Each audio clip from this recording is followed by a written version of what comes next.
ফুটবলের জাদুকর লিওনেল মেসিকে নিয়ে এই তিনটি অবাক করা তথ্য জানার পর আপনি তাকে মানুষ বাবাই ছেড়ে দিবেন। বিশেষ করে 2 নম্বর তথ্যটি, যেখানে মেসি মাত্র 47 সেকেন্ডের জন্য মাঠে নেমে লাল কার্ড খেয়ে ড্রেসিং রুমে বাচ্চাদের মতো কেঁদেছিলেন। কিন্তু কেন, তাই জানবো আজকের এই ভিডিওতে, চলুন জেনে নেওয়া যাক। নাম্বার 1, আপনি তো জানেন কোটি কোটি টাকার ফুটবলারদের চুক্তি সাধারণত দামি স্টাম্প পেপারে হয়, কিন্তু মেসির ক্ষেত্রে তা হয়নি।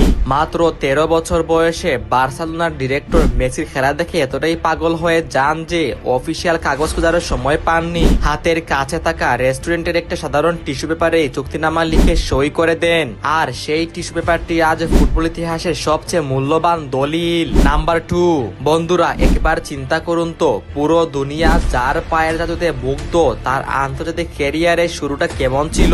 2005 সালে আর্জেন্টিনার হয়ে মেসির যখন ডেবিউ হয়, তিনি বদলি প্লেয়ার হিসেবে মাঠে নামেন, কিন্তু মাঠে নামার ঠিক 47 সেকেন্ডের মাথায় প্রতিপক্ষের এক খেলোয়াড়ের তার জার্সি টেনে ধরলে মেসি হাত দিয়ে তাকে সরিয়ে দেন। রেফারি সাথে সাথে মেসিকে লাল কার্ড দেখিয়ে মাঠ থেকে বের করে দেন এবং ম্যাচ শেষে 18 বছরের মেসি ড্রেসিং রুমের কোনায় বসে কাঁদতে থাকেন। তো বন্ধুরা, মেসির এই অবাক করা ফ্যাক্ট আপনার কাছে কেমন লেগেছে অবশ্যই আমাদেরকে কমেন্ট করে জানিয়ে দিবেন। এবং হ্যাঁ, এই ভিডিওর পার্ট 2 চাইলে অবশ্যই ভিডিওতে লাইক করে কমেন্টে পার্ট 2 লিখে যাও।